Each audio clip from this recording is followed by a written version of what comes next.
The luxury car dealership gleamed under the fluorescent lights. Every vehicle on display brake time equals 1s/A sparkled like a jewel, their polished bodies reflecting across the marble floor. Salesmen in tailored suits hovered near the entrances, eyes scanning for potential buyers, always ready to measure worth with a single glance. That morning, a young black man named David stepped inside. He wore dark jeans, a plain polo, and sneakers, comfortable clothes that said nothing about wealth. To the salesman, he looked like a dreamer, maybe curious, but not someone who could afford the gleaming machines around him.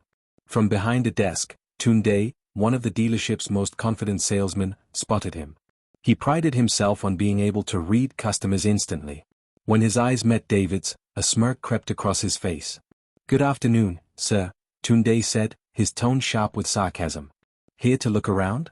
Or maybe just take a few pictures for fun?" David smiled politely and ignored the undertone. "Actually, I'd like to take a closer look at that car." He pointed at a sleek black sports car, one of the most expensive models in the showroom. Tunde chuckled. "That one? Sir, this isn't a rental lot. That car costs over $200,000. "I know," David replied calmly. The salesman leaned on the car with folded arms. "Look, maybe we can check the more affordable models in the back. Something within your budget." Nearby salesmen exchanged grins, some quietly snickering. David felt his chest tighten with humiliation, but he refused to show it. "Why don't you just show me the car I asked about?" Tunde sighed as if indulging a child. "Fine. But I don't want to waste your time. Do you even know what the down payment on this is?" David's smile dimmed. "You seem very sure I can't afford it." "Come on, be realistic," Tunde replied. "This car isn't for everyone. Maybe come back after saving a little more." At that moment, David's phone rang. He stepped aside and answered, putting it on speaker without realizing it. "Hello, Mr. David," a voice said. "The board just finalized the quarterly numbers. Congratulations, CEO. The company couldn't ask for a better leader." The words echoed across the showroom. Every head turned. "CEO?" David ended the call and faced Tunde, his expression calm but cutting. "Do you still think I can't afford it?" The arrogance drained from Tunde's face. His mouth hung open, but no words came out.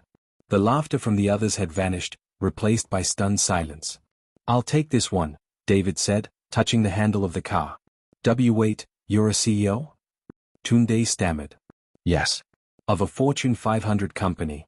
And I also own several dealerships myself. Which means I know how customers should be treated." David's voice hardened. "You judged me before you gave me a chance. You looked at my skin and my clothes and thought you knew me. But you were wrong." The silence was crushing. David handed over his card. "Get the paperwork ready. I'll be driving this home today."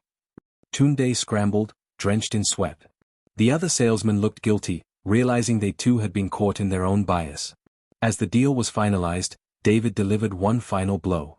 Respect is not optional. Every person deserves it, regardless of appearance. Never forget that, because justice always finds those who act with prejudice. Minutes later, the roar of the engine echoed through the dealership as David drove away, leaving behind stunned faces and a bitter lesson no one there would forget. But the story didn't end there. The next morning, David woke to the sound of his buzzing phone. At first he thought it was work, but when he unlocked it, he froze. His name was everywhere. Someone had recorded the entire confrontation, the humiliation, the laughter, the phone call that revealed his identity. The video had gone viral overnight, millions of views, tens of thousands of comments. David sat on the edge of his bed. He had never sought attention, but now he was the center of it. At the dealership, chaos erupted. The manager stormed into Tunde's office, furious. "Do you realize what you've done? The whole internet thinks we're racists who mock customers. Investors are calling, lawyers are calling, our reputation is on fire." Tunde could barely speak. I didn't know. I just assumed." "That's the problem," the manager roared. "You assumed." Meanwhile, David's assistant Gloria rushed into his office. "Sir, you've become a symbol overnight. Look, headlines everywhere." She handed him a tablet with articles flashing across the screen. Black CEO humiliated at luxury dealership. Prejudice caught on camera. Man judged by clothes revealed as billionaire. David frowned. A symbol.